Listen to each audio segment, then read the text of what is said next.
When the man who promised to protect my father's legacy pushed me out of a helicopter, I realized I'd been flying too close to devils. The Atlantic wind tore at my face as the helicopter blades screamed above me. Below, the ocean glittered like shattered glass, endless and indifferent. Gary Fleming's hand clamped around my wrist, not to save me, but to position me.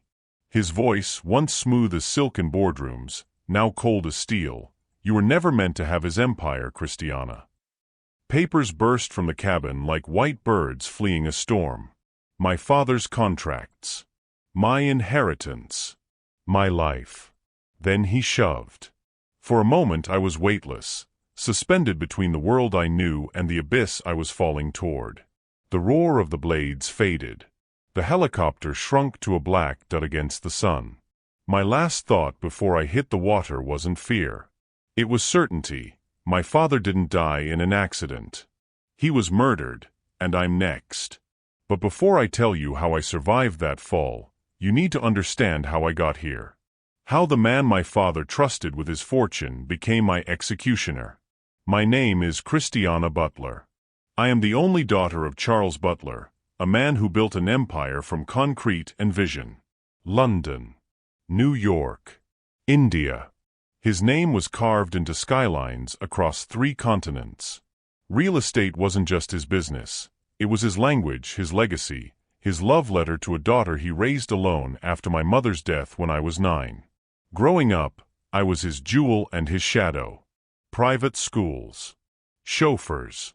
Gala dinners where men in tailored suits smiled at me like I was a stock option. They didn't see Christiana. They saw Butler Estates. They saw dollar signs in a black dress. My father knew it. He shielded me, trained me, warned me. In this world, loyalty is the rarest currency. Never confuse charm for character. I thought I understood. I was wrong. Gary Fleming entered our lives like a polished key slipping into a lock. Tall, sharp-featured, impeccably dressed in suits that cost more than most people's cars. Mid-40s but carried himself with the ease of old money, though I'd later learn he had none of his own. He was charming, patient, brilliant with numbers.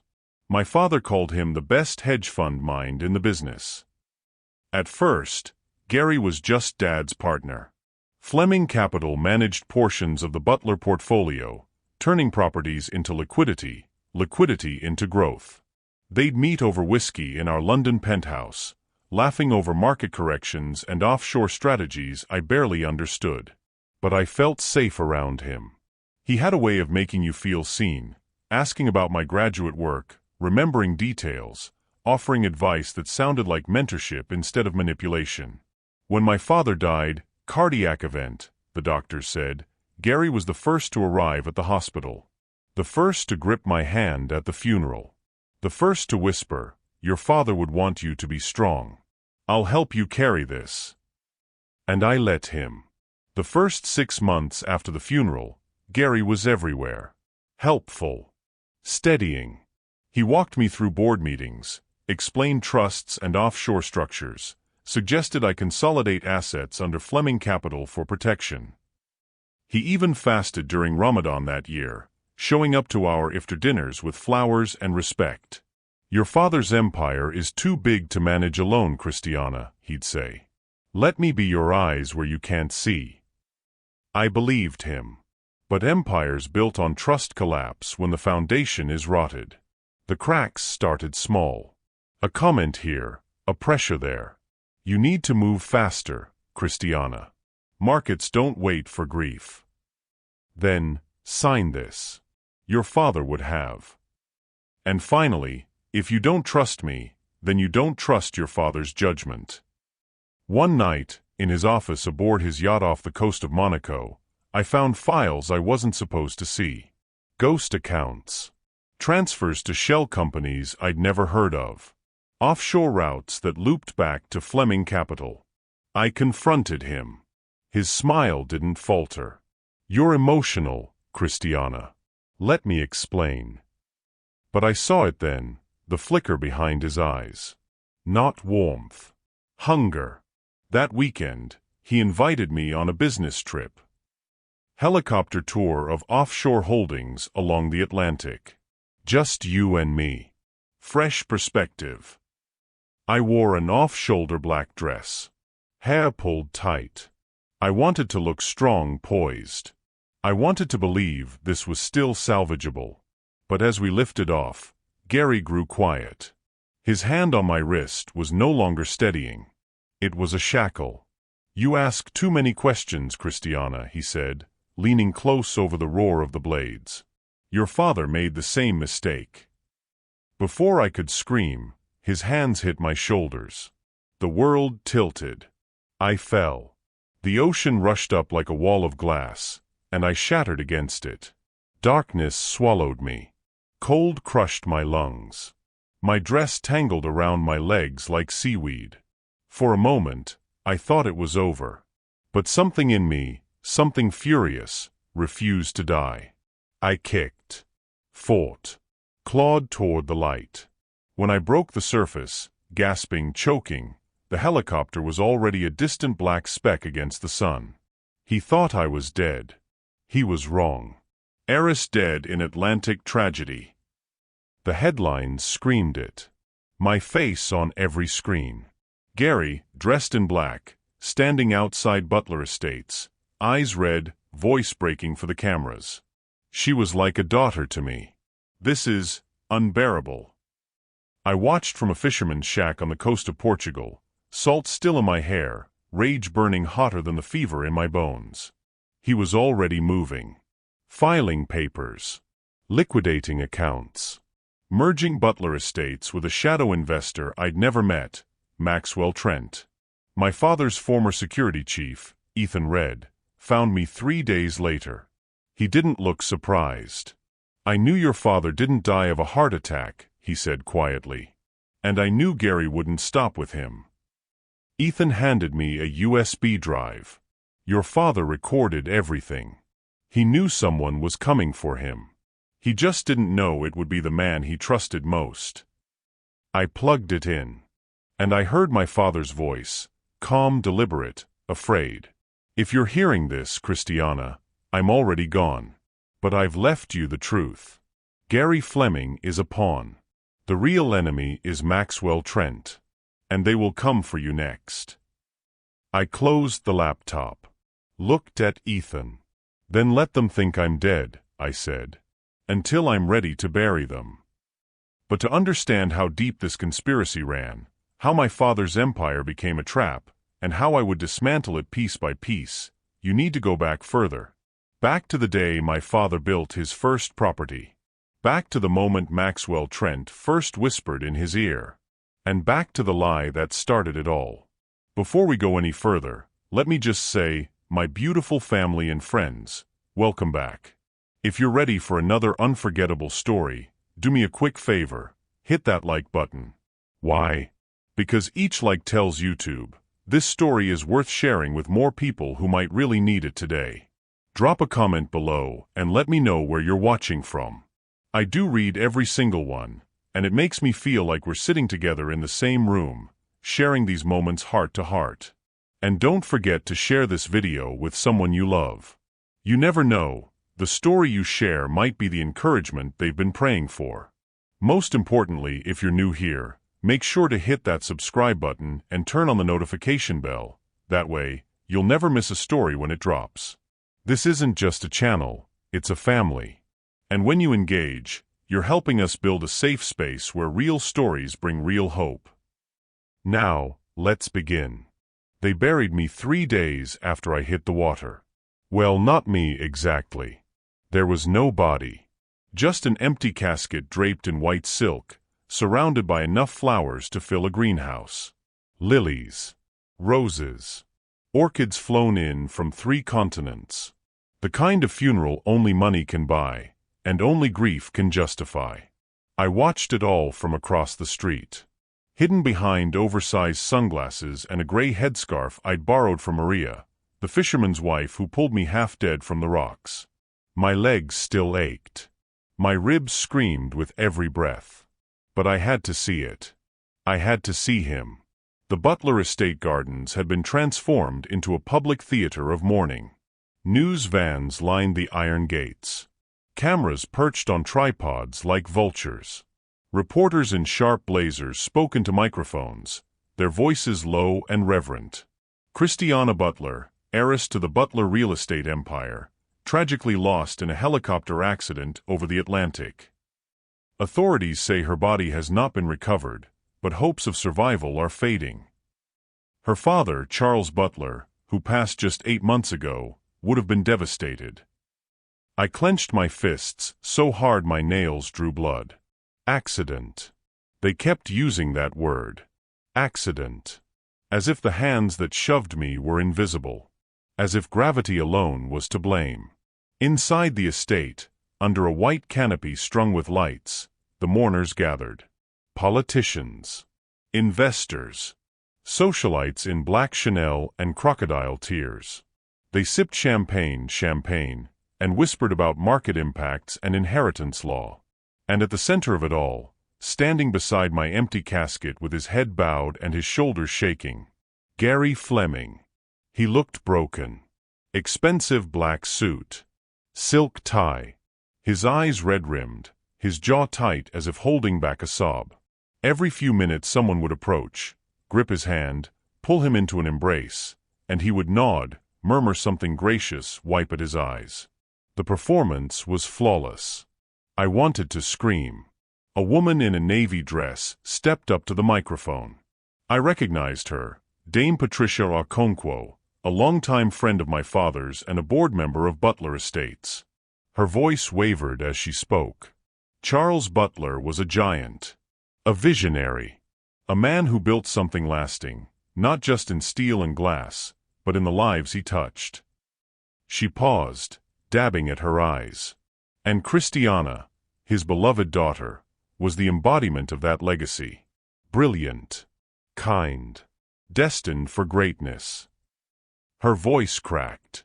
It is a tragedy beyond words that she has been taken from us so soon. But we take comfort in knowing that her father's empire, his dream, will live on. Applause rippled through the crowd. Polite. Mournful. And then Gary stepped forward. He moved slowly, as if every step cost him. When he reached the microphone, he gripped the edges of the podium and let out a long, shuddering breath. "I don't have prepared words," he began, his voice thick. She was like family to me. Charles trusted me to look after her. And I failed. He paused. Let the silence breathe. I should have been on that helicopter with her. I should have. His voice broke. He covered his face with one hand, shoulders trembling. The crowd murmured. Someone whispered, "Poor man." I felt bile rise in my throat. Gary lifted his head, eyes glistening. "But I will honor her memory the only way I know how. By protecting what her father built. By ensuring that Butler Estates continues to thrive, so that Christiana's name and Charles's legacy are never forgotten." The applause was louder this time. Genuine. Moved. Dame Patricia reached out and squeezed his shoulder. Other board members nodded solemnly. And Gary, that snake, allowed himself a small tight-lipped smile. Just for a second. But I saw it. I need you to understand something. This man, Gary Fleming, wasn't just a liar. He was a master. He knew exactly how to play the room. How to make grief look like loyalty. How to turn a murder into a promotion. If you're still with me, drop a comment. Tell me, have you ever trusted someone who turned out to be a wolf in expensive clothing? Because what happens next? It gets worse. The funeral ended just after sunset. The guests filtered out in their black cars, wiping their eyes, shaking hands, making plans for brunch and board meetings. By nightfall, the estate was quiet again, except for one light, burning in the study on the second floor. Gary's light. I didn't leave my hiding spot across the street until after midnight. Maria had told me to rest, to let my body heal. But I couldn't. Not yet. So I waited. And I watched. And what I saw made my blood run cold. Gary wasn't alone. Through the tall windows of the study, I could see him pacing, phone pressed to his ear. He was animated now, no tears, no trembling. Just sharp, efficient gestures. A moment later, a black Mercedes pulled up to the gate. A man stepped out. Tall. Silver-haired. Tailored navy suit that screamed old money. He moved with the kind of confidence that doesn't ask permission, it simply takes. I didn't recognize him. But the way Gary greeted him, deferential, almost submissive, told me everything I needed to know. This man wasn't a guest. He was a boss. They disappeared into the study. I couldn't hear the conversation, but I could see the papers spread across my father's desk. Documents. Contracts. Gary's finger tapping on clauses, the silver-haired man nodding, signing. 20 minutes later, the man left. Gary stood at the window, watching the Mercedes glide away into the night. And then, he smiled. Not the tight, mournful smile from the funeral. A wide, satisfied grin. The smile of a man who'd just won. I stumbled back from my hiding spot, heart hammering. Whatever Gary had just signed, it wasn't grief. It was a deal. By morning, the news was everywhere. Butler Estates announces interim leadership transition. Gary Fleming named acting CEO amid tragedy. Board votes unanimously to stabilize company during period of mourning. I stared at the headlines on Maria's cracked phone screen, my hands shaking. He'd done it. In less than 72 hours, Gary Fleming had turned my death into a promotion. But he wasn't finished. Over the next week, I watched, from a distance, always hidden, as Gary moved through the estate like a new king claiming his throne. He hired new staff. Security guards I didn't recognize. A personal assistant who followed him everywhere with a tablet and a Bluetooth earpiece. He fired my father's longtime lawyer, citing conflicts of interest. He relocated into my father's private office, the one with the view of the Thames, the one Dad never let anyone else use. And every night late, after the new staff had gone home, I saw him on the phone. Pacing. Negotiating. Erasing me piece by piece. I wanted to storm in. To scream the truth. But I was one woman half-drowned, legally dead, with no proof and no allies. Or so I thought. On the 8th day, I received a message. It came through an old phone number I barely remembered, a secure line my father had set up years ago for emergencies only. The text was short. You're alive. I know. Meet me. Usual place. Midnight. E. My breath caught. E. Ethan read. Ethan had been my father's head of security for over a decade. Ex-military. Broad-shouldered, sharp-eyed, with a voice like gravel and a loyalty my father trusted more than blood. He'd left Butler Estates 6 months before my father died, abruptly, without explanation. At the time, I thought it was a falling out. A disagreement over protocol or pay. But now? Now I wasn't so sure. I met him in the place we always used to, a tiny cafe in Brixton, tucked between a laundrette and a bookshop that never seemed to be open. It was the kind of spot my father used when he wanted to talk off the record. Ethan was already there when I arrived, sitting in the back corner with his back to the wall and an untouched cup of black coffee in front of him. When he saw me, his face didn't change, but his eyes softened. Just a fraction. "Christiana," he said quietly. "I knew you were too smart to die that easy." I sank into the chair across from him, suddenly exhausted. "How did you know?" He leaned forward, voice low. "Because I know what Gary Fleming is. And I know what your father was afraid of." My chest tightened. "What do you mean?" Ethan reached into his jacket and pulled out a slim folder. He slid it across the table. "Your father didn't die of a heart attack, Christiana. He was killed. Slowly. Carefully. And Gary Fleming was there every step of the way." I opened the folder. Inside were medical records. Toxicology reports. A handwritten note in my father's shaky script. If something happens to me, look at the books. Follow the offshore accounts. Trust no one but Ethan. Tears blurred my vision. Why didn't you tell me? I tried, Ethan said, his voice hard. But you were in love with the idea that Gary was on your side. And your father made me promise, no matter what, I wouldn't interfere unless you were in real danger. He leaned back, jaw tight. Turns out, he knew danger was coming. He just didn't know how fast. I wiped my eyes, forcing myself to focus. Gary's not working alone, is he? Ethan shook his head.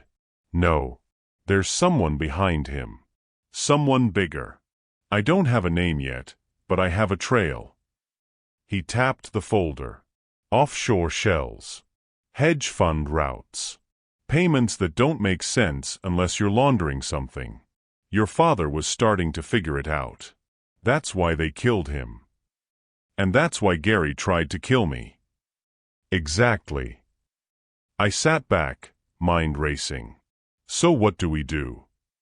Ethan's eyes were steady. We stay quiet. We gather proof. And when the time is right, we burn him to the ground. But that plan fell apart 2 days later. Because Gary made an announcement that changed everything. Butler Estates to merge with Trent Capital in historic deal. The press release went live at 9 a.m. By noon, it was on every financial news site in the world. Trent Capital. The name hit me like a freight train. Maxwell Trent, the silver-haired man I'd seen in the study. The man Gary had bowed to. I called Ethan immediately. He's moving faster than we thought, Ethan said, voice tight. If that merger goes through, Gary won't just control Butler Estates, he'll own it. And you'll be erased. Permanently. Then we stop him. How? You're legally dead. You have no standing. No access. I closed my eyes. He was right. But I couldn't just wait. Then I stay dead, I said slowly. Let Gary think he's won. Let him get comfortable. And then I opened my eyes. Then we make him confess. On record. In public. And we take everything. Ethan was quiet for a long moment. Then, I'm in. If you're hooked, hit that like button. It tells me you want more. Drop a comment and tell me, do you think Christiana can take down Gary and Maxwell? Or is she in over her head? And if you haven't subscribed yet, do it now. Because this story is about to get dangerous. The Butler family archive wasn't in the mansion. It wasn't in any bank vault or law firm either. My father had always been paranoid about paper trails, about putting his secrets in places where other people held the keys. So he built his own vault, hidden in plain sight, a climate-controlled storage unit in South London, registered under a shell company that didn't exist on any public record. Only 3 people knew about it. My father, me, and Ethan. It took me 2 weeks to get strong enough to make the trip. 2 weeks of hiding in Maria's cramped flat above the fish market, eating canned soup and stale bread, letting my ribs heal and my lungs remember how to breathe without feeling like they were filled with seawater. Maria never asked questions. She'd seen enough shipwrecks in her life to know when someone needed silence more than answers. But every night, lying on that narrow cot with the smell of salt and diesel drifting through the window, I saw the same thing, Gary's smile. That wide, satisfied grin in the study window. And I knew I couldn't wait any longer. Ethan met me outside the storage facility just after midnight.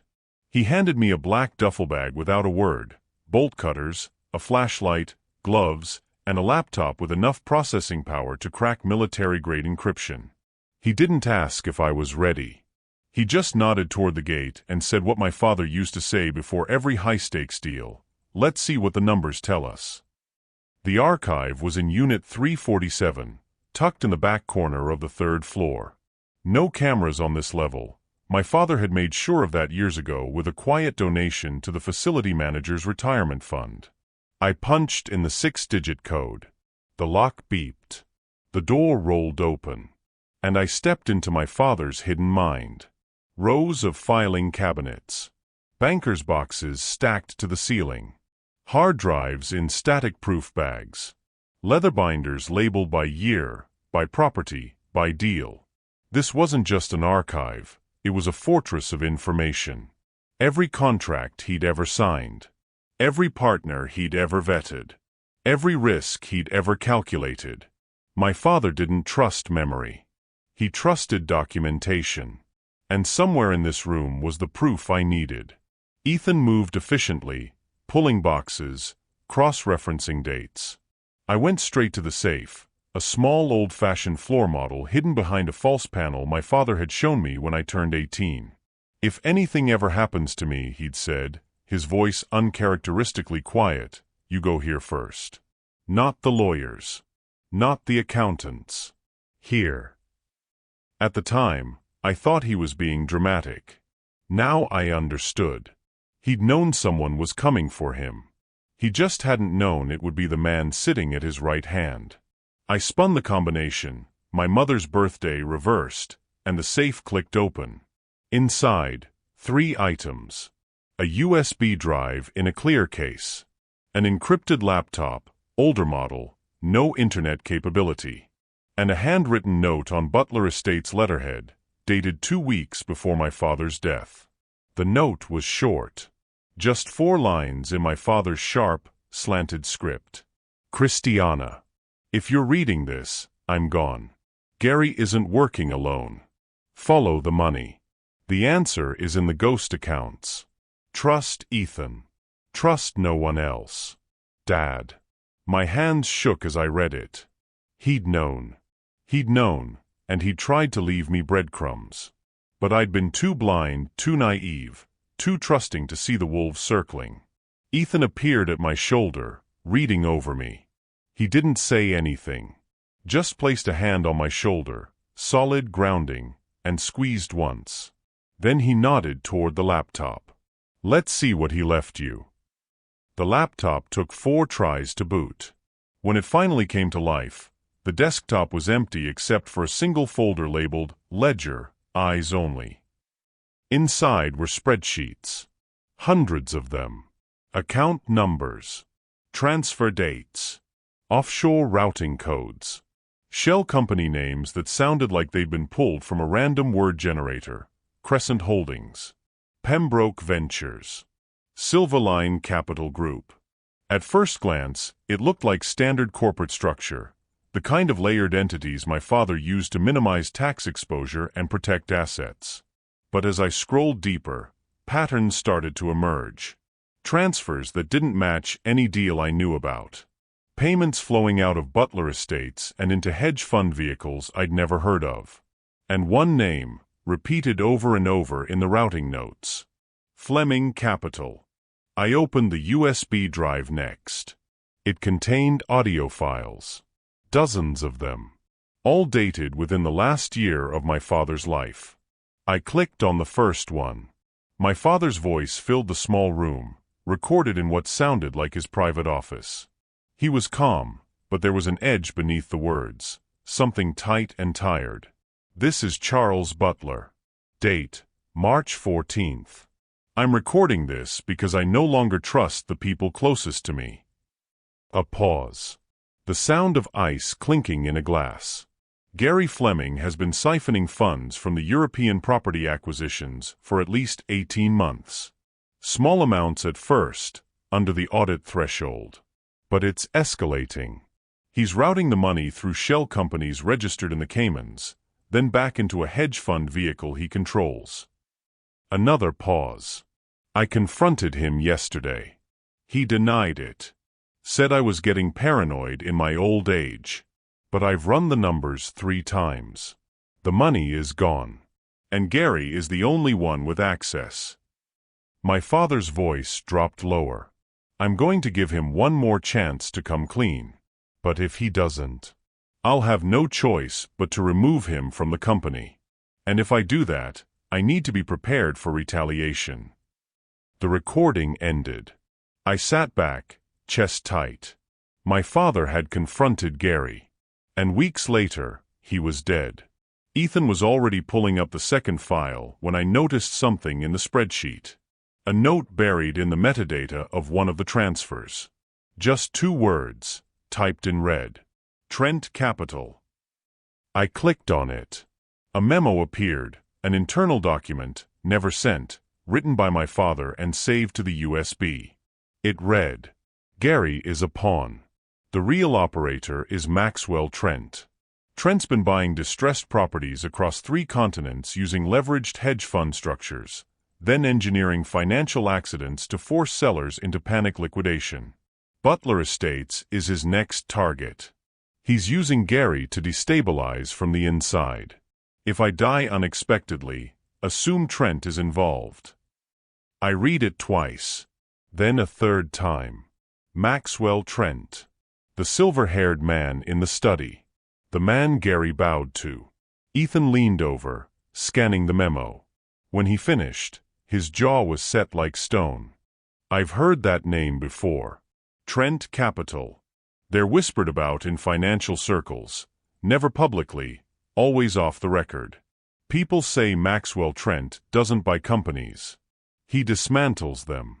Takes them apart piece by piece, sells the parts, walks away clean. He looked at me. If your father was onto him, and Gary was helping him from the inside. Then my father's death wasn't just murder, I finished. It was a hostile takeover. We spent the next 3 hours combing through the files. Cross-referencing transfers. Mapping shell companies. Building a trail that led from Butler Estates, through Fleming Capital, and straight into the offshore accounts controlled by Maxwell Trent. By dawn, the picture was clear. Gary had been bleeding my father's empire dry for over a year. And Maxwell Trent had been waiting in the shadows, ready to swoop in the moment my father was gone. The helicopter wasn't just about silencing me. It was about erasing the last obstacle to a complete takeover. I closed the laptop and looked at Ethan. We have the proof. We know who's behind it. So what's the play? Ethan leaned back, arms crossed. We can't go to the authorities yet. Trent's too connected. Half the financial regulators in London are in his pocket. And Gary's already positioned himself as the grieving protector. If we come forward now, without ironclad public evidence, they'll bury us. He paused. We need a confession. On record. Something Gary can't deny and Trent can't silence. I thought for a moment. Then I smiled, cold, sharp, the smile of someone who'd learned to fall and survive. Then let's make Gary think he's untouchable. Let him celebrate. Let him get drunk on his own success. And then we give him a stage, and let him hang himself in front of the world. Ethan packed up the files. I slipped the USB into my jacket pocket, close to my heart. As we locked the unit and walked back into the pre-dawn cold, I felt something shift inside me. I wasn't the girl who'd fallen from that helicopter. I wasn't even the girl who'd inherited a fortune. I was someone new. Someone forged in salt water and betrayal. Someone who understood that justice wasn't given. It was taken. And Gary Fleming, along with Maxwell Trent, was about to learn that the dead don't stay buried when they have unfinished business. Gary Fleming hadn't always been a snake. Or maybe he had. Maybe I'd just been too young, too sheltered, too hopeful to see the scales beneath the skin. I remember the first time my father brought him home. It was 5 years ago, late autumn, the kind of evening where London's rain feels less like weather and more like atmosphere. My father had called ahead, told me to set an extra place for dinner. He said he was bringing a colleague, someone brilliant, someone who understood the future of capital in ways most investors couldn't grasp. Gary arrived in a charcoal suit that fit like it had been sewn onto him. His handshake was firm but not aggressive. His smile warm but not familiar. He complimented the wine, asked thoughtful questions about my graduate research, and listened, actually listened, when I answered. By the end of the night, my father was pouring him a third glass of whiskey and talking about partnership structures. And I remember thinking, finally, someone Dad can trust. I didn't know then that Maxwell Trent had been the one to introduce them. I didn't know that Gary's rise hadn't been earned, it had been designed. That every deal, every connection, every door that opened for Gary Fleming had Maxwell Trent's fingerprints all over it. Gary wasn't a self-made man. He was a planted man. A seed dropped into fertile soil, watered with other people's money, and cultivated for one single harvest, my father's empire. Ethan and I pieced it together over the next 2 weeks, working out of a rented office space in Southwark under a fake company name. We spread the documents across 2 long tables, printouts, digital files, maps of corporate ownership structures that looked like spiderwebs.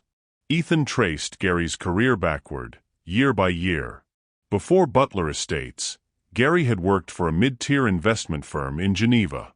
Respectable but unremarkable. His performance reviews were fine. His client list modest. Nothing about him screamed genius. And then, seemingly overnight, everything changed. He closed 3 major deals in 6 months, deals that should have been far beyond his reach. Deals involving distressed luxury properties in Monaco, Singapore, and Miami. All 3 properties were later absorbed into a portfolio managed by Trent Capital. Ethan tapped the files. The pattern was obvious once you knew to look for it. Gary wasn't finding opportunities. He was being fed them. Maxwell Trent had built Gary's reputation from scratch, positioning him as a rising star in high-stakes real estate finance. And when Gary's name finally carried enough weight, Trent made the introduction to my father. Not as a favor. As an insertion. My father had been suspicious at first. I found notes in his archive, scribbled margins on meeting agendas, questions he'd flagged for follow-up. He'd asked Gary about his previous clients, about the Geneva years, about how he'd built his network so quickly. Gary's answers had been smooth. Practiced. Just detailed enough to sound true, just vague enough to avoid scrutiny. And my father, brilliant as he was, had been distracted.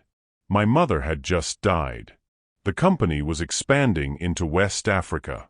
He was managing grief and growth at the same time, and Gary had arrived at exactly the right moment, offering efficiency, insight, and a kind of steady competence my father desperately needed. So he'd let Gary Indiana. And Gary had spent the next 3 years burrowing deeper. By the time my father realized something was wrong, it was already too late. I found recordings from 18 months before his death, meetings where my father's voice had lost its usual confidence. He was questioning transactions, demanding explanations for offshore routes Gary had set up, pushing back on proposals that funneled too much control into Fleming Capital. In one recording, my father's frustration finally broke through. He didn't shout. He never did. But his voice went cold, colder than I'd ever heard it. He told Gary to slow down, to simplify the structures, to bring everything back on shore where it could be audited cleanly. Gary had agreed. And then he'd done the opposite. The transfers had accelerated after that confrontation. Larger amounts. More frequent. Routed through an increasingly complex network of shell entities that Ethan and I were now mapping piece by piece. We found the yacht registry buried in a Panamanian holding company. A 60-foot cruiser registered to a company called Obsidian Maritime, which was itself owned by a trust linked to Fleming Capital, which received quarterly injections of cash from an entity controlled by Maxwell Trent. It was a matryoshka doll of ownership, each layer designed to obscure the one beneath. But we followed it. And at the center, we found Maxwell Trent's name, hidden but undeniable. Ethan sat back, rubbing his eyes. He looked exhausted. We both were. But there was something else in his expression, something sharp and satisfied. He turned the laptop toward me, showing a list of lawyers, accountants, and consultants who'd worked on the shell structures. Half of them had also worked on 3 other corporate dissolutions in the past 5 years, companies that had collapsed under suspicious circumstances, their assets later acquired by Trent Capital at fractions of their worth. The pattern was unmistakable. Maxwell Trent didn't just exploit failing companies. He created the failures. And Gary Fleming was his favorite weapon. We decided to test the network. Small strikes. Surgical. Anonymous. Ethan had contacts in financial journalism. People who owed him favors. People who asked fewer questions than they should. We fed them documents. Not the smoking gun, not yet. Just enough to raise eyebrows. A filing in the Caymans that didn't match public disclosures. A property transfer in Lagos that occurred 2 days after my father's death, listed under a shell company with no clear ownership. An unexplained wire transfer from Butler Estates to Fleming Capital, flagged by an algorithm designed to catch money laundering.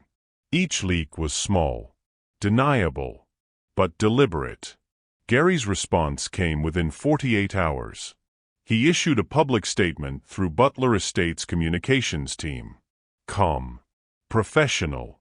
Almost bored. The filing discrepancies were clerical errors, he said. The Lagos transfer had been pre-approved by Charles Butler before his death. The wire to Fleming Capital was a standard quarterly reconciliation. Nothing to see. Nothing to fear. Move along. But privately, Gary reacted differently. Ethan's contacts reported that Gary had pulled 3 of his top lawyers into emergency meetings. That he'd begun auditing his own teams, looking for leaks. That he'd increased security at the estate and changed access codes across the company's digital infrastructure. He was rattled. And that meant we were getting close. The next leak went deeper. We exposed a connection between Fleming Capital and a Luxembourg trust that had received over £8 million in transfers from Butler Estates over the past 2 years, transfers that had no corresponding contracts, no board approval, no paper trail beyond the wire receipts themselves. This time, Gary didn't issue a statement. He went silent. But Maxwell Trent didn't. Trent's legal team sent a letter to the financial news outlet that published the story. Not a denial. A threat. They cited defamation statutes, hinted at lawsuits, and demanded a retraction within 72 hours. The outlet pulled the story. But the damage was done. Other journalists had seen it. Investors had taken screenshots. The whispers had started. And in the world of high finance, whispers were almost as dangerous as proof. Ethan leaned back in his chair, arms crossed, a grim smile on his face. He didn't have to say it. I already knew. We just declared war. And Maxwell Trent had noticed. That night, I stood at the window of our rented office, looking out over the Thames. The city glittered below, indifferent and endless. Somewhere out there, Gary Fleming was pacing. Sweating. Wondering who knew what. And somewhere even further in the shadows, Maxwell Trent was calculating. Adjusting. Preparing his next move. But they didn't know the most important thing. They didn't know I was alive. They didn't know I was coming. And by the time they figured it out, it would be too late. The yacht was called the Sovereign. 60 feet of polished teak and chrome, anchored off the coast of Monaco, gleaming white against the sapphire Mediterranean. Gary had always loved symbols. The name wasn't subtle, but then again, neither was the guest list. Ethan's contact in maritime security had given us the details. An exclusive investor weekend, invitation only, 20 of Europe's wealthiest hedge fund managers and private equity vultures gathering to celebrate the unofficial merger between Butler Estates and Trent Capital. Gary was hosting. Maxwell Trent would be there. And so would I. I'd spent 3 days preparing. Hair dyed darker, cut shorter. Contacts to change my eye color from brown to hazel. A fitted black cocktail dress I'd never have worn before. Low back, high slit. The kind of thing designed to make men look twice and remember nothing about your face. Ethan had forged an invitation under the name Isabelle Moreau, a fictitious consultant for a Luxembourg investment group. The cover was thin, but it didn't need to last long. I just needed to get close enough to record Gary when his guard was down. Close enough to make him confess. Boarding was easier than I expected. Security checked names against the list, glanced at faces, waved people through. They were looking for threats from outside, not ghosts rising from the dead. I stepped onto the deck just after sunset, the warm Mediterranean air thick with the scent of salt and expensive cologne. Waiters circulated with trays of champagne and canapés. Laughter drifted across the water, smooth and practiced. And there, at the center of it all, holding court near the bow, Gary Fleming. He looked different than I remembered. Not physically, still the same sharp suit, the same confident posture. But there was something else now. An ease. A looseness in his shoulders that came from believing he'd already won. He was telling a story, gesturing with a champagne flute, and the men around him were laughing. Big, booming laughs. The kind that came from shared greed rather than shared humor. I stayed at the edges, blending into the crowd, keeping my face angled away. I'd tucked a small voice recorder into the hidden pocket of my dress. All I needed was the right moment. The first hour was excruciating. Small talk. Networking. Men in tailored suits asking Isabelle Moreau where she'd studied, what sector she specialized in, whether she'd considered relocating to Geneva. I smiled. Answered vaguely. Deflected. And I waited. By 10 o'clock, the champagne had done its work. Voices grew louder. Laughter cruder. Ties loosened. Jackets discarded. Gary had moved to the upper deck. A smaller group gathered around him now. 6 men, all older, all powerful. I recognized 2 of them from financial magazines. One had been sanctioned for insider trading 5 years ago. Another was rumored to have ties to oligarchs who'd fallen out of favor with Moscow. These weren't investors. They were predators. And Gary was performing for them. I slipped up the stairs, keeping to the shadows near the bar. A waiter offered me a drink. I took it, didn't sip, just held it like a prop. Gary's voice carried across the deck, slurred but confident. He was talking about my father. I activated the recorder. Gary laughed, deep and unrestrained, and gestured broadly toward the horizon. He said my father had been brilliant once, but paranoid in his final years. Said the old man had started seeing conspiracies where there were only smart financial structures.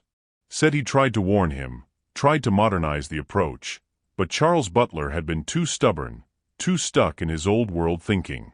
The men around him nodded. Murmured agreement. One of them, silver-haired, thin-lipped, asked what had finally broken the impasse. Gary smiled. He said sometimes nature took care of problems better than lawyers ever could. He said a weak heart and a stressful quarter were a dangerous combination. And then he said something that made my blood freeze. He said cleaning up the Butler mess had been easier than expected, especially once the daughter was out of the picture. The men laughed. Gary raised his glass. He toasted to inevitable outcomes and necessary sacrifices. I gripped the railing so hard my knuckles went white. He'd just confessed. Not in legal terms. Not explicitly. But enough. Enough for anyone listening to understand exactly what he'd done. I turned to leave, to slip back down the stairs before anyone noticed. But I made a mistake. I glanced back. And Gary saw me. For a split second, our eyes met. His smile faltered. His head tilted, just slightly, like a predator catching an unfamiliar scent. I turned away quickly, heart hammering, and started walking. But I could feel his gaze following me. I made it halfway down the stairs before I heard his voice behind me, sharp and sudden. He called out to the security guard near the bar. Told him to stop the woman in the black dress. Said she looked familiar. I didn't wait. I kicked off my heels and ran. The yacht erupted into chaos. Voices shouting. Footsteps pounding. The security team mobilized instantly, radios crackling, hands reaching for sidearms they weren't supposed to have in international waters. I sprinted toward the stern, weaving through clusters of startled guests, champagne glasses shattering in my wake. A guard lunged for me near the back railing. I ducked, twisted, slammed my elbow into his ribs and kept moving. I reached the edge of the deck. Below, the dark water churned against the hull. Behind me, Gary's voice cut through the noise, louder now, furious. He was screaming at the guards to grab me, to stop me, to bring me to him now. I looked back one last time. Our eyes locked again. And this time, recognition flared across his face like a flame catching dry wood. He knew. He knew I was alive. I jumped. The fall lasted forever and no time at all. The impact knocked the breath from my lungs, the cold Mediterranean swallowing me whole. My dress tangled around my legs. The recorder dug into my ribs. I kicked hard, forcing myself deeper, away from the lights and the noise and the hands reaching over the railing. Above me, searchlights swept the water. I stayed under as long as I could, lungs screaming, until the darkness at the edges of my vision started to close in. Then I surfaced, gasping, 100 yards from the yacht. I swam. Not toward shore, too far, too exposed. Toward the rocks. Toward the shadows where Ethan was waiting in a rented dive boat, engine idling, running lights off. He pulled me aboard without a word, threw a towel over my shoulders, and gunned the engine. We were gone before the yacht security could coordinate a search. I sat shivering in the stern, hair plastered to my face, the recorder still clutched in my fist. Ethan glanced back. Asked if I got it. I nodded. Played the file. Gary's voice crackled through the tiny speaker, slurred and smug. Cleaning up the butler mess had been easier than expected, especially once the daughter was out of the picture. Ethan's jaw tightened. We had him. But that night, back in the safe house, as I listened to the recording again and again, I realized something else. Gary hadn't acted alone. He'd used the word we. He'd referenced approvals. Coordination. A timeline that stretched back further than his partnership with my father. This wasn't just about Butler Estates. It was bigger. Ethan pulled up files we'd flagged earlier, properties across 3 continents that had collapsed under mysterious circumstances. Fires. Audits. Sudden deaths of key stakeholders. All of them later acquired by Trent Capital. All of them involving financial structures that looked exactly like the ones Gary had built around my father's empire. Maxwell Trent wasn't just a corrupt investor. He was running a system. A cabal of lawyers, financiers, and enforcers who used leverage and violence to dismantle companies, acquire assets, and erase anyone who got too close to the truth. My father hadn't just been murdered. He'd been harvested. I looked at Ethan, exhausted but resolute. We had proof of Gary's confession. But we didn't have Maxwell. Not yet. And if we exposed Gary now, without taking down the entire network, Maxwell would disappear into the shadows, and everything my father had built would still be lost. We needed more. We needed Maxwell on record. We needed the whole machine exposed. Gary didn't waste time. 48 hours after I jumped from his yacht, the announcement went live across every major financial platform in Europe and North America. Butler Estates and Trent Capital were merging. A historic consolidation, the press materials called it. A visionary partnership that would create one of the largest privately held real estate portfolios in the world. Combined assets worth over £4 billion spanning 3 continents. And at the center of the announcement, forged signatures. Fabricated board minutes. Documents claiming I had approved the merger before my death, as part of a succession plan my father and I had supposedly drafted together. It was a masterpiece of corporate fiction. And it was entirely illegal. Ethan and I watched the coverage from a cramped hotel room in Brussels, one of a dozen places we'd cycled through in the past 2 weeks.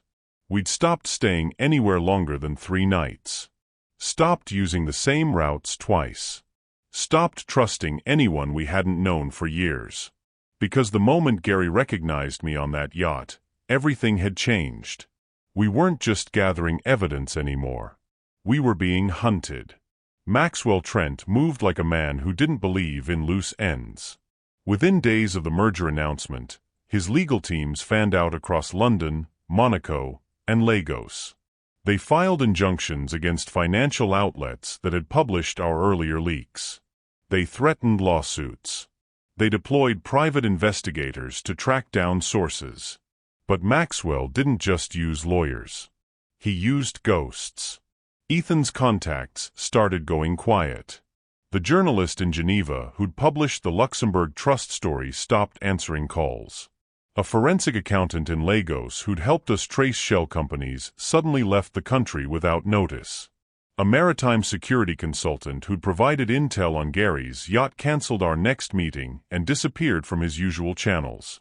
At first, we thought it was fear. Then we found out it was something worse. The journalist's apartment had been ransacked. Nothing stolen, but everything touched. Files pulled from drawers. Hard drives removed. A message left in the disruption: "We know who you talked to." The accountant's office in Lagos had been visited by men in suits who claimed to represent a regional tax authority that didn't exist. They'd asked questions about foreign clients, about offshore work, about recent consultations. The maritime contact sent Ethan a single message before vanishing: "They know. Get out." Maxwell wasn't just trying to silence us. He was trying to isolate us. But we still had one avenue Maxwell hadn't shut down. A rogue journalist named Clara Hayward. Clara had built her career on stories no one else would touch. Corrupt oligarchs. Money laundering networks. Political scandals buried under layers of shell companies and diplomatic immunity. She didn't work for major outlets anymore. They'd pushed her out years ago after one too many legal threats, but she had a newsletter with over 200,000 subscribers and a reputation for never backing down. Ethan reached out through an encrypted channel. She agreed to meet. We gave her pieces. Not everything, not yet, but enough to build a narrative. Transfers from Butler Estates into Fleming Capital that had no corresponding contracts. Property acquisitions by Trent Capital immediately following the deaths or bankruptcies of previous owners. Patterns of financial collapse that looked less like bad luck and more like orchestration. Clara didn't ask where we got the documents. She just asked if we could prove it. We told her we were working on it. Her first article went live on a Thursday morning. It was careful. Measured. She didn't name Maxwell Trent directly, just raised questions about unusual financial activity surrounding the Butler-Trent merger. She cited anonymous sources, referenced public filings, highlighted inconsistencies in the timeline of my supposed approval. By noon, financial analysts were picking it up. By evening, stock prices for 3 companies linked to Trent Capital had dipped. And by midnight, Maxwell Trent had mobilized a response. His PR team issued a statement calling Clara's reporting reckless and defamatory. His legal team filed a cease and desist. His private operatives began digging into Clara's background, her finances, her sources. But the damage was spreading. Other journalists started asking questions. Investors started pulling back. Regulatory bodies in 2 countries opened preliminary inquiries into the merger's documentation. Maxwell's perfect machine was developing cracks. And he knew it. That's when he gave Gary new orders. We didn't hear them directly, but we saw the results. Gary went on the offensive. He appeared on financial networks, calm and composed, dismissing the allegations as conspiracy theories spread by disgruntled former employees. He painted my father as a brilliant but troubled man whose final months had been marred by paranoia. He framed the merger as a rescue operation, a way to preserve Charles Butler's legacy rather than let it crumble. And then he said something that made my skin crawl. He said there were rumors, unsubstantiated of course, that Christiana Butler might have survived the helicopter accident. That perhaps someone was using her name to manipulate public perception and destabilize the company. He called it tragic. He called it cruel. And he said if Christiana truly was alive, he hoped she would come forward so the family could finally have closure. It was a trap. A public invitation designed to force me into the open. Because if I stayed silent, Gary controlled the narrative. And if I came forward without ironclad proof, I'd be dismissed as unstable, desperate, or complicit in some elaborate fraud. Maxwell and Gary were betting I'd make a mistake. But we didn't take the bait. Instead, we leaked more. Clara published a follow-up piece linking Trent Capital to two other corporate collapses, one in Singapore, one in Miami, that had occurred under nearly identical circumstances. Sudden deaths of key stakeholders. Rapid asset liquidation. Acquisitions at below-market rates. The article didn't prove coordination, but it painted a pattern. And patterns made people nervous. Maxwell responded by escalating. His private operatives stopped being subtle. Ethan spotted the first tail 3 days after Clara's second article. A man in a gray jacket, sitting too long in a cafe across from our hotel. Same man we'd seen at the train station in Antwerp. Same man who'd been loitering outside the library where we'd met Clara. We moved immediately. Switched hotels. Changed routes. Ditched our phones and bought burners. But they were faster than we expected. 2 nights later, someone broke into Ethan's old safe house in South London. We hadn't been there in over a week, but Ethan had left equipment behind. Backup hard drives, documents, a laptop he'd used for research. When we returned to retrieve them, the place had been gutted. Furniture overturned. Floorboards pried up. Walls punctured. They weren't just looking for evidence. They were sending a message, "We're close." And then they got closer. The forensic accountant from Lagos, the one who'd helped us trace early shell companies, was found dead in his apartment. Official cause, heart attack. But Ethan's contact in the coroner's office told us the truth off the record. Toxicology had found traces of a compound used in untraceable poisonings. The kind of thing intelligence agencies used when they wanted a death to look natural. The accountant's files had been wiped. His backups destroyed.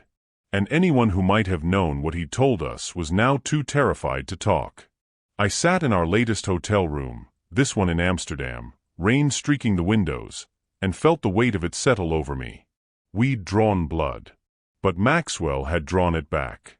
Ethan paced, jaw tight, eyes hard. He said we needed to move faster. That Maxwell was tightening the net.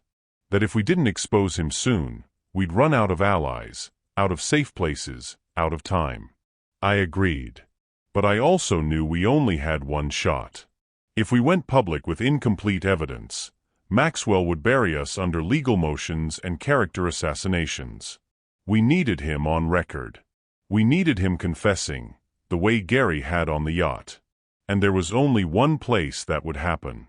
The Global Investment Summit in London. 3 weeks away. Maxwell and Gary were scheduled to appear together on the main stage, finalizing the Butler-Trent merger in front of 5,000 investors, analysts, and journalists. It would be their coronation. Or their execution. Ethan looked at me. Asked if I was ready to walk into the lion's den. I thought about my father. About the years he'd spent building something real. About the way Gary had smiled over his casket. About the accountant who died for helping us. I looked back at Ethan. Told him I wasn't just ready. I was eager. Ethan went back to the storage unit alone. It was too dangerous for both of us to return. Maxwell's people were watching transit hubs, running facial recognition software at major stations, tracking digital footprints we didn't even know we were leaving. So Ethan went at 4 in the morning, dressed like a maintenance worker, driving a borrowed van with stolen plates. He told me he'd be back by dawn. He came back 3 hours later, pale and shaking, carrying a single USB drive wrapped in static-proof film. He set it on the table between us and said 3 words that changed everything. Your father knew. The USB had been hidden in a secondary compartment inside the safe, one I'd missed during our first visit. A false bottom beneath the main tray, accessible only if you knew to press a specific corner twice and slide the panel left. My father had built secrets inside secrets. And this one contained his final insurance policy. The drive held 4 recordings. Each one time-stamped. Each one dated within the final month of my father's life. Ethan plugged it into the laptop, turned the volume low, and let the first file play. My father's voice filled the room, steady but strained. He was speaking to someone, not on the phone, but in person. The acoustics suggested his private study, the one with the leather chairs and the view of the Thames. The other voice belonged to Maxwell Trent. Maxwell's tone was smooth, almost fatherly. He spoke the way powerful men do when they're pretending to offer help while tightening a noose. He told my father that the European property expansion had been overextended. That liquidity was becoming a problem. That Fleming Capital could provide bridge financing, but only if my father agreed to restructure certain holdings under joint management. My father pushed back. Said the numbers didn't support Maxwell's assessment. Said the properties were performing exactly as projected. Maxwell's voice cooled. He suggested my father was tired. That grief over my mother's death had clouded his judgment. That perhaps it was time to consider stepping back, letting younger minds handle the complexities of modern capital markets. My father's response was ice. He told Maxwell he knew exactly what was happening. That he'd traced the offshore flows. That he understood Fleming Capital wasn't a partnership, it was a parasite. And that if Maxwell didn't unwind the structures immediately, he'd go public with everything. There was a pause. Then Maxwell laughed. Not loud. Just a soft, indulgent chuckle. He told my father that going public would be unwise. That reputations were fragile things. That accidents happened to people who made enemies in high finance. My father asked if that was a threat. Maxwell said it was a forecast. The recording ended. I sat frozen, hands clenched, every muscle tight. Ethan's face was grim. He started the second file. This one was shorter. My father alone, speaking into the recorder like a man writing his own eulogy. He said he'd received calls from 2 board members urging him to accept Maxwell's terms. That his personal attorney had suddenly recommended early retirement. That his doctor had suggested stress reduction and extended leave. He said the pressure wasn't random. It was coordinated. Maxwell wasn't just threatening him. He was isolating him. My father's voice wavered for the first time. He said he didn't know who he could trust anymore. That Gary had been evasive. That even old allies were suddenly distant. He said if anything happened to him, anything sudden, anything convenient, it wouldn't be an accident. I closed my eyes, throat tight. My father had known he was going to die. And he'd recorded it anyway, hoping someone would find it. Hoping I would find it. The third file was the one that mattered most. It was dated 2 days before my father's death. And it wasn't just my father's voice.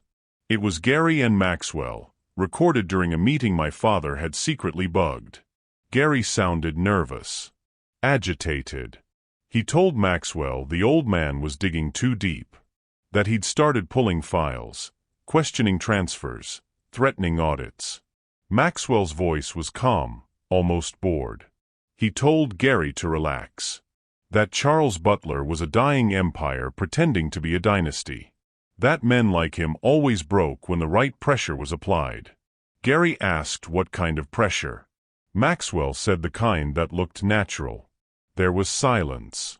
Then Gary's voice, quieter now, asked if Maxwell was serious. Maxwell said he didn't make jokes about business. Gary asked what would happen to Christiana. Maxwell said the daughter was a complication that could be addressed later. That young heiresses were emotional, impulsive, easy to manipulate. That once the father was gone, the estate could be restructured under interim management. That Fleming Capital would handle the transition. That Gary would be rewarded handsomely for his patience. Gary agreed. The recording ended. Ethan and I sat in silence. We had it. Not suspicion. Not inference. Proof. Maxwell Trent had ordered my father's death. And Gary Fleming had helped him do it. But having proof and using proof were 2 different things. Maxwell controlled too many lawyers, too many officials, too many channels of influence. If we went to the authorities with a USB drive and a story, he'd bury it under motions and counter-narratives before we ever saw a courtroom. We needed something bigger. Something public. Something he couldn't silence. That's when Ethan suggested the summit. The Global Investment Summit in London was 3 weeks away. 5,000 attendees. Live-streamed to financial networks across the world. Panel discussions, keynote speeches, merger announcements. And the centerpiece event, Maxwell Trent and Gary Fleming taking the stage together to formalize the Butler-Trent merger. It would be their moment of triumph. The moment they erased my father's name and claimed his empire as their own. Unless we turned it into their execution. We started building the plan immediately. Ethan reached out to contacts in financial crimes enforcement, people who owed him favors, people who'd been watching Trent Capital for years but never had enough evidence to move. He fed them pieces of the USB files. Not everything. Just enough to get warrants prepared, asset freezes queued, coordination between agencies in 3 countries. We couldn't arrest Maxwell ourselves. But we could create the conditions where his arrest became inevitable. Meanwhile, I worked with Clara Hayward to prepare the public rollout. She would publish the full story the moment Maxwell and Gary took the stage. Not allegations. Not speculation. The recordings. The documents. The trail of bodies and bankruptcies Maxwell had left across 3 continents. It would hit every major outlet simultaneously. Impossible to suppress, impossible to spin. Maxwell's machine ran on secrecy. We were going to rip it into the light. But there was one final piece. I needed to be there. Alive. In person. Undeniable. Because the recordings could be dismissed as fabrications. The documents could be questioned. But me, standing on that stage, telling the world exactly what Gary and Maxwell had done, that was irrefutable. Ethan hated the idea. He said it was too dangerous. That Maxwell's people would be everywhere. That the moment I stepped into that venue, I'd be a target. I told him I'd been a target since the day I was born into my father's fortune. The only difference now was that I knew how to fight back. We spent the next 2 weeks preparing. Running scenarios. Coordinating with Clara. Ensuring the legal teams were ready to move the second we gave the signal. We rehearsed my entrance. Timed it to the second. Planned escape routes in case Maxwell's security moved faster than expected. Ethan hired private security, people he trusted, people who'd worked with my father, people who had their own reasons to want Maxwell Trent taken down. And I practiced my speech. Not the words. I didn't need a script for the truth. But the delivery. Calm. Controlled. Unshakable. The way my father used to speak when he was closing a deal no one thought he could win. 3 days before the summit, Ethan played the 4th recording. It was my father's voice again. Alone. Quiet. He wasn't talking to Maxwell or Gary this time. He was talking to me. He said if I was hearing this, it meant he was gone. That he was sorry for leaving me alone in a world that would try to take everything from me. He said he'd built the empire for me, not for the money, not for the legacy, but because he wanted me to have choices. Freedom. Power. The ability to shape my own life without being controlled by men who saw women as assets to be managed. His voice broke. He said he hoped I would be smarter than him. That I wouldn't trust the wrong people the way he had. And then he said something I would carry with me onto that stage. He said the greatest revenge wasn't violence. It was truth. Because lies could only survive in darkness. And once the light hit them, they burned. I closed the laptop. Looked at Ethan. Told him I was ready. The venue was a cathedral of glass and steel in the heart of London's financial district. 5,000 seats arranged in tiered rows facing a massive stage. Screens the size of billboards flanking either side. Cameras positioned at every angle, feeding live to networks in 40 countries. The Global Investment Summit wasn't just an event, it was a broadcast. A platform where empires were announced and legacies were built. Or destroyed. I arrived 2 hours before Maxwell and Gary were scheduled to take the stage. Ethan's security team had positioned me in a service corridor beneath the main hall, away from the metal detectors and credential checks. I wore a staff uniform, black pants, white shirt, lanyard with a forged ID. My hair was pulled back tight. No makeup. Nothing that would draw a second glance. I looked like someone who belonged in the shadows. And for now, that's exactly where I needed to be. Above me, the summit was already in full motion. Panel discussions on emerging markets. Keynote speeches from central bankers. Networking breaks where men in 10,000-pound suits made deals over champagne and canapés. And at 3 o'clock, the main event. Maxwell Trent and Gary Fleming. Live on stage. Formalizing the Butler-Trent merger in front of the world. Ethan's voice crackled through my earpiece. He was positioned in the control booth, coordinating with Clara's media team and the financial regulators who'd agreed to move the moment we gave the signal. His tone was calm but tight. He told me Maxwell had arrived 10 minutes earlier, surrounded by private security. Gary had come separately, flanked by lawyers and PR handlers. Both men were backstage now, reviewing talking points, rehearsing sound bites. They had no idea what was coming. At 2:55, the house lights dimmed. The crowd settled. Conversations dropped to murmurs. Phones were silenced. On the massive screens flanking the stage, the summit's intro video began to play, sweeping shots of global skylines, orchestral music, corporate slogans about innovation and vision. And then, exactly as planned, the video cut. The screens went black. For 3 seconds, there was nothing. Just silence and darkness and 5,000 people holding their breath. And then my face appeared. Not a photo. A live feed. Me standing in the corridor beneath the stage, looking directly into the camera Ethan had positioned at eye level. My voice came through the venue's sound system, clear and steady. I said my name. Christiana Butler. Daughter of Charles Butler. Heiress to the empire 2 men had tried to steal. And the woman they thought they'd killed. The murmur in the crowd turned into a wave of confusion. Voices rising. Phones coming out. Cameras swiveling toward the screens. Backstage, I knew Maxwell and Gary were frozen. Because I wasn't supposed to exist. I didn't give them time to recover.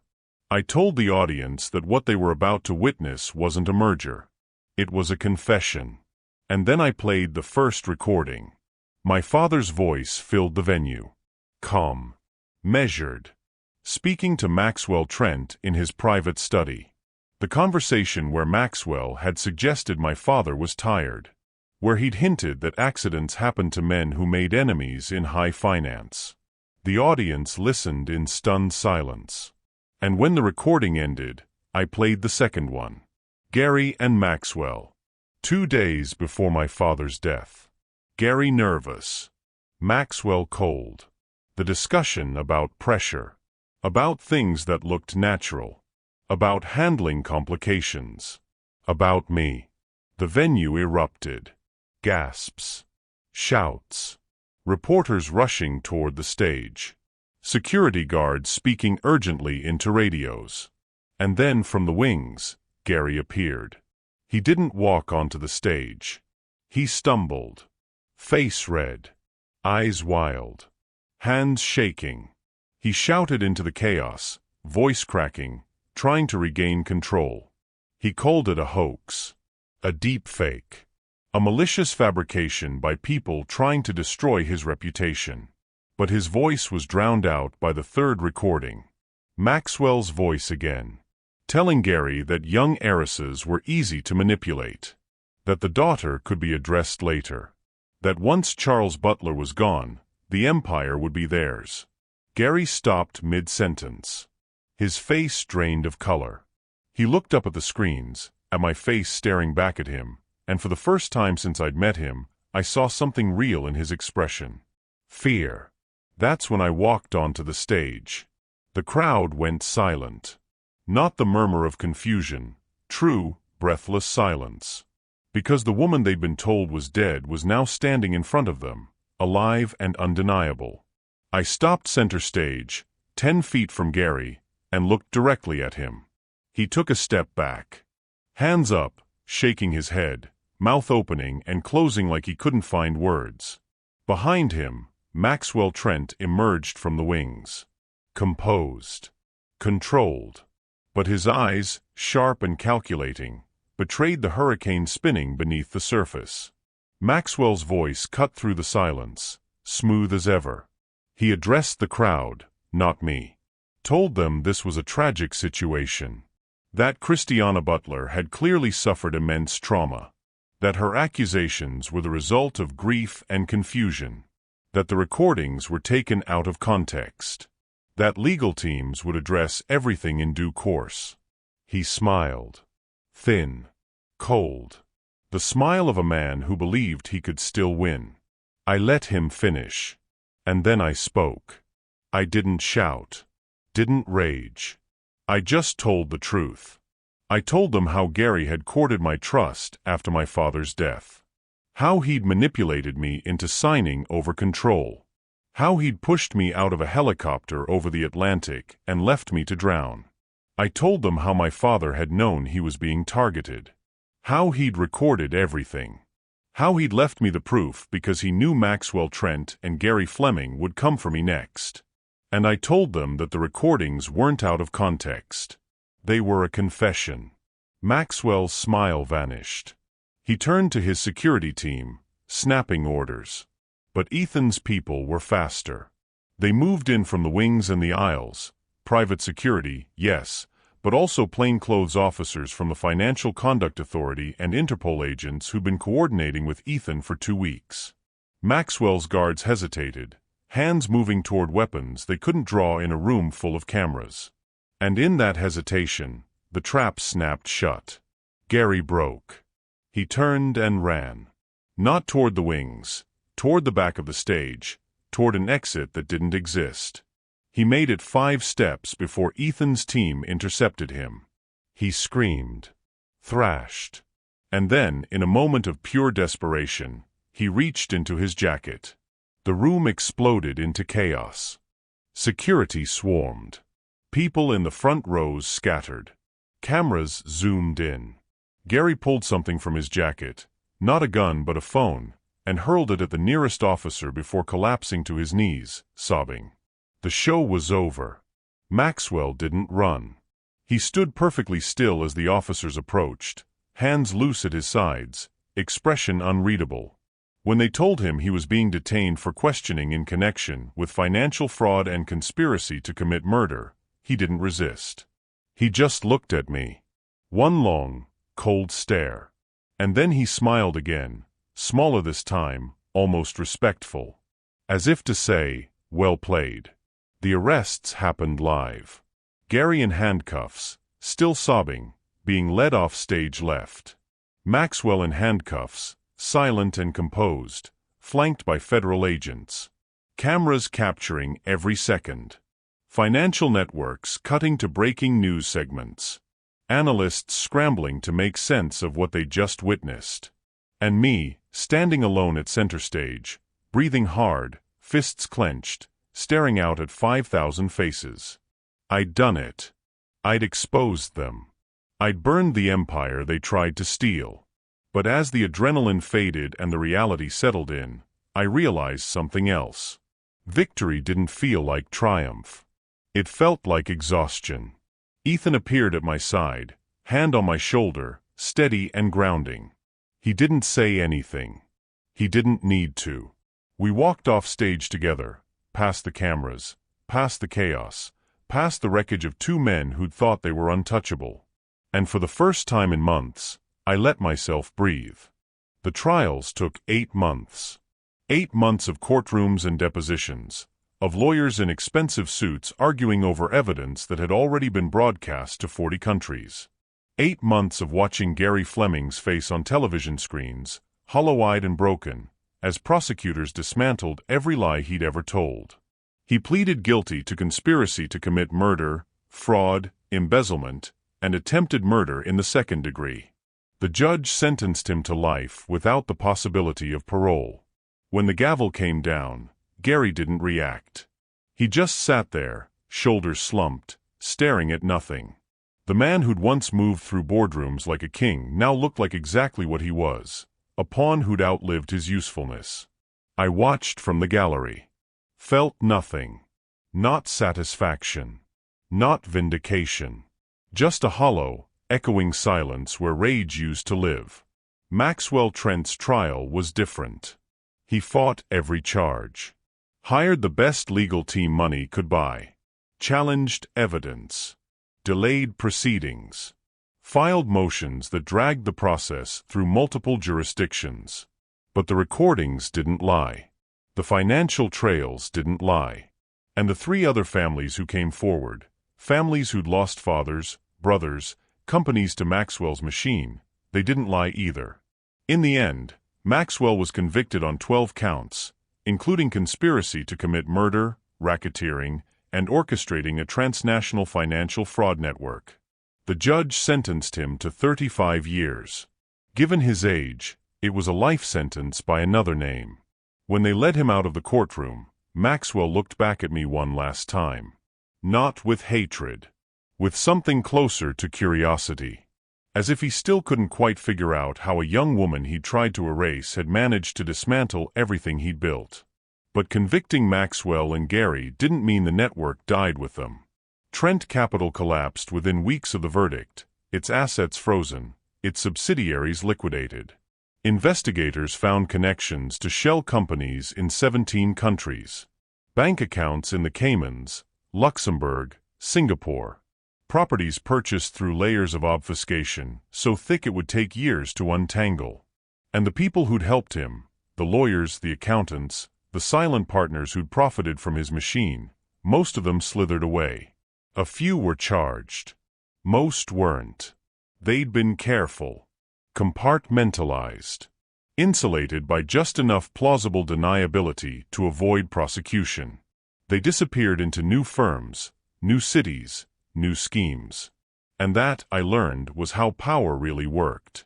You could cut off the head, but the body kept moving. The media called it the biggest financial scandal of the decade. Christiana Butler, the heiress who rose from the dead. They wrote profiles. Produced documentaries. Dissected every moment of the summit standoff in slow motion. Some painted me as a hero. Others questioned my motives. A few suggested I'd orchestrated the entire thing for publicity. I stopped reading after the first month. Because none of them understood. This wasn't about fame. It was about survival. Reclaiming Butler estates took almost as long as the trials. The merger documents were voided. The board was restructured. Assets that had been transferred to Fleming Capital and Trent entities were frozen and gradually repatriated. But the company my father had built, the one I'd inherited, wasn't the same anymore. Employees had left. Partners had distanced themselves. Properties had been neglected during the chaos. And my father's name, once synonymous with vision and integrity, was now tangled up with scandal and murder. I spent 6 months rebuilding. Hiring new leadership. Restoring investor confidence. Selling off the parts of the empire that had been poisoned by Maxwell's touch and reinforcing the ones that still held value. It was exhausting. And lonely. Because the people who'd known my father, who'd worked with him, trusted him, looked at me differently now. Not with pity, exactly. But with a kind of cautious distance. As if I carried something dangerous. As if proximity to me meant proximity to violence. Ethan stayed. He became my head of security again, but also something more, an advisor, a friend, the only person who understood what the past year had cost. We didn't talk about it much. But sometimes, late at night in the estate's empty halls, he'd pour 2 glasses of whiskey and we'd sit in my father's old study, saying nothing. just existing in the quiet company of people who'd survived something most people couldn't imagine. Clara Hayward won awards for her reporting. Her newsletter exploded. Major outlets tried to hire her back. She turned them all down and kept doing exactly what she'd always done, chasing stories no one else would touch. She called me once, a few months after the trial. Asked how I was doing. I told her I was fine. She laughed, not unkindly, and said she didn't believe me. I didn't argue. The accountant from Lagos who'd been killed, the one whose toxicology report had revealed poison, his family received a settlement from Butler Estates. It didn't bring him back. But I made sure his children's education was paid for. That his wife had security. That his name was honored. It was the least I could do. And it still felt like nothing. 1 year after the summit, I returned to the coastline where it all began. Not the Atlantic coast where I'd fallen from the helicopter. I wasn't ready for that yet. But the small stretch of Portuguese shore where Maria and her husband had pulled me from the rocks, half dead and choking on salt water. I stood barefoot in the sand, waves lapping at my ankles, the late afternoon sun turning the water gold. Maria had passed away 3 months earlier. Heart failure, quiet and sudden. I'd paid for her funeral. Set up a fund for her grandchildren. But I hadn't been able to say goodbye. So I stood there instead, letting the wind carry my silent thanks out over the water. I wore my father's signet ring on my right hand. The one he'd never taken off. The one the coroner had returned to me in a plastic bag along with his watch and his wedding band. It was too big for my finger, but I wore it anyway. A reminder. Not of what I'd lost, but of what I'd refused to lose. The empire was mine again. Butler Estates. The properties. The legacy. But it felt different now. Heavier. Because I knew what it cost to keep it. I knew the lives that had been destroyed in its name. The lies that had been told.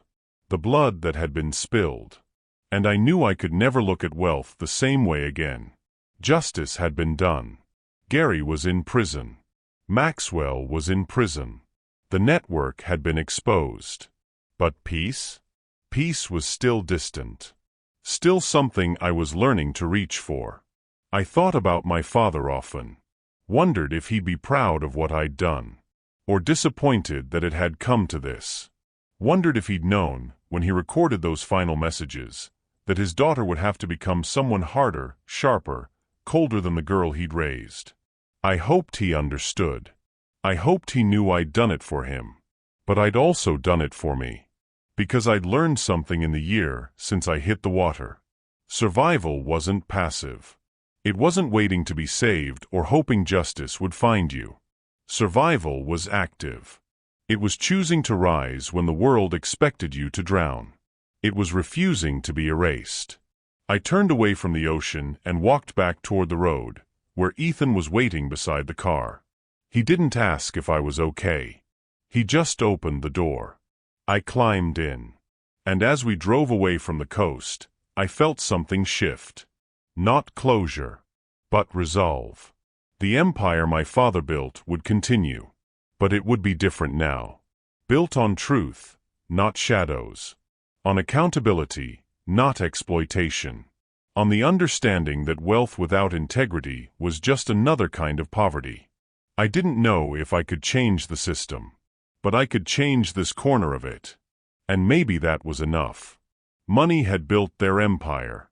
Truth had destroyed it. And now from the ashes, I would build something new. Something my father would have been proud of. Something I could live with. Christiana Butler survived the fall. She survived the betrayal. She survived the fight. And now, she's building something that can't be stolen. If this story moved you, hit that like button and share it with someone who needs to hear it. Drop a comment and tell me, what would you build from the ashes?